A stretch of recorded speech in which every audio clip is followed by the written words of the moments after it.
बच्चों क्या हाल चाल है, सब ठीक ठाक। तो हम लोग फिर से आज फिजिक्स का डे दूसरा लेकर आए हैं। क्वेश्चन शुरू करते हैं पढ़ाई। देखिए ध्यान समझते रहिएगा। क्या क्वेश्चन बोल रहा है, उत्तल लेंस और अवतल लेंस में क्या अंतर है। उत्तल लेंस और अवतल लेंस में क्या अंतर है। देखिए तो उत्तल लेंस और अवतल लेंस में निम्नलिखित अंतर है। एक अंतर नहीं है बल्कि यहाँ पर बहुत सारे अंतर हैं, इसलिए यहाँ पर लिखेंगे निम्नलिखित अंतर है। तो एक तरफ लिख देंगे उत्तल लेंस और एक तरफ लिखेंगे अवतल लेंस। लिख लिए। अब एक में लिखेंगे इसमें क्या से इसका किनारा का भाग पतला और बीच का भाग मोटा होता है। देखिए कुछ इस टाइप से इसका फिगर बनता है उत्तल लेंस का।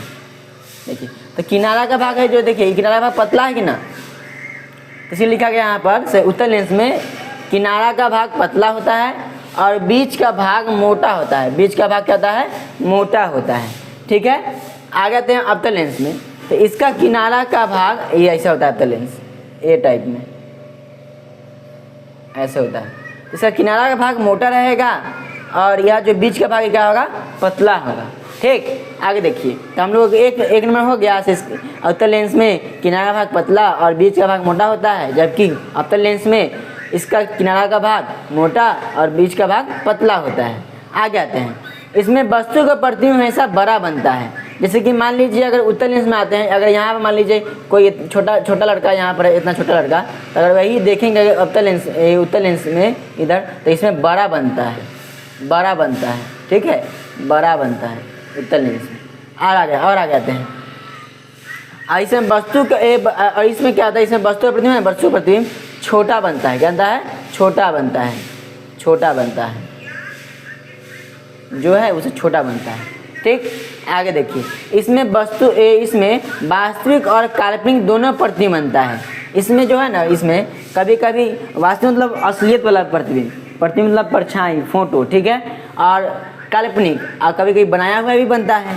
और इसमें क्या बोल रहा है, अवतल लेंस में इसमें वस्तु का प्रतिबिंब बहुत ही छोटा बनता है। सॉरी, इसमें सिर्फ काल्पनिक प्रतिबिंब बनता है, काल्पनिक प्रतिबिंब। फिर और इसमें आते हैं, तब उत्तल लेंस में वस्तु का प्रतिबिंब ये क्या होता है, उल्टा। हमें यहाँ से ये जो प्रतिबिंब बनेगा ये उल्टा बनेगा। क्या बनेगा, उल्टा बनेगा। ठीक है, उल्टा बनेगा। और इसमें हमेशा वस्तु प्रतिबिंब सीधा बनता है। किसमें, तो अवतल लेंस में। आसान समझ में आ गया होगा आपको। तो उत्तल लेंस और अवतल लेंस में क्या अंतर है, पहले देखते हैं। से उत्तल लेंस में किनारे का भाग पतला और बीच का भाग मोटा होता है। अवतल लेंस में किनारे का भाग मोटा और बीच का भाग पतला होता है। जब दूसरा में आएंगे तो वस्तु का प्रतिबिंब से कहता है उत्तल लेंस से बड़ा बनता है, अवतल लेंस में वस्तु का प्रतिबिंब छोटा बनता है।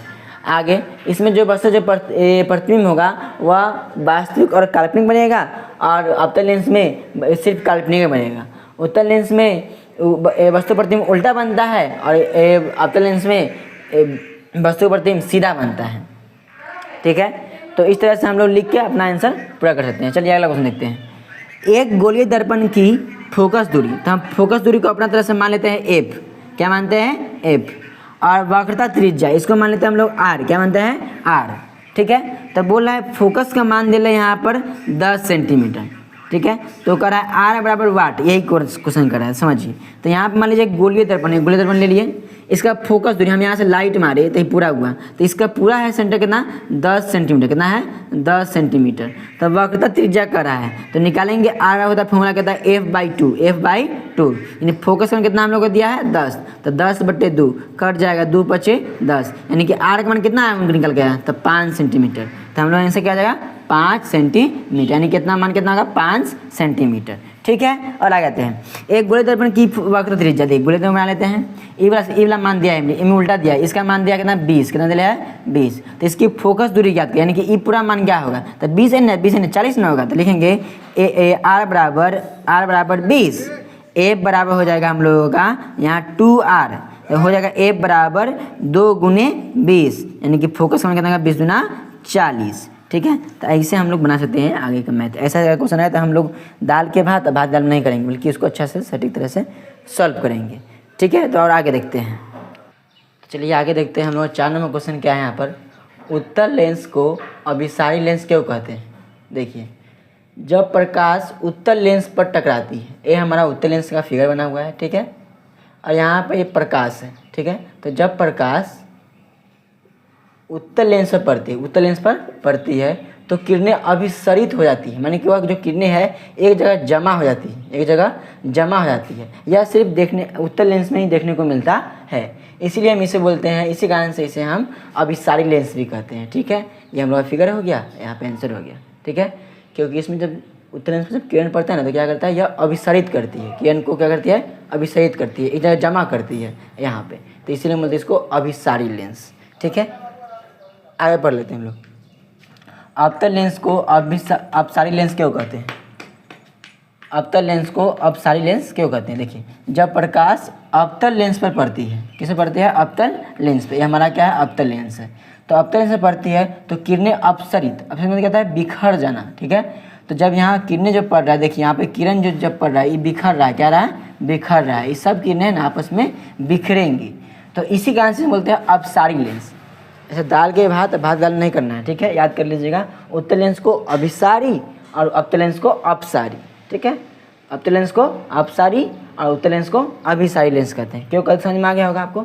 आगे देखिए, वास्तविक और काल्पनिक प्रतिबिंब में क्या अंतर है, तो लिखेंगे वास्तविक और काल्पनिक प्रतिबिंब, इसी का एक और नाम है आभासी प्रतिबिंब। परीक्षा में यही पूछता है कभी घुमाने के लिए बच्चों को, से वास्तविक और आभासी प्रतिबिंब में क्या अंतर है, तो डरना नहीं है, दोनों का आंसर एक ही होगा, वास्तविक और काल्पनिक और आभासी, काल्पनिक आभासी दोनों बात है एक ही।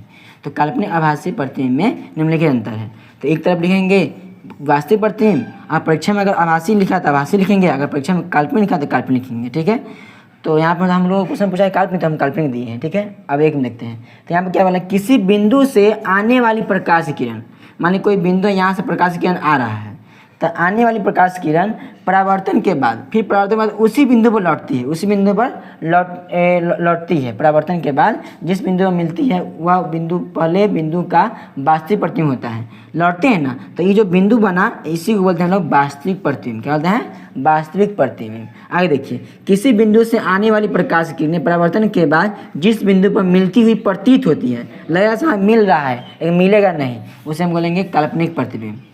2 नंबर देखिए, यह किरणों के वास्तविक रूप से काटने पर बनता है, या वास्तविक रूप से सच में काटवे करता है कि बनता है। इसमें क्या होता है, यह किरणों के काटने पर नहीं बनता है, बल्कि इसके आगे पीछे करने से बनेगा काल्पनिक प्रतिबिंब।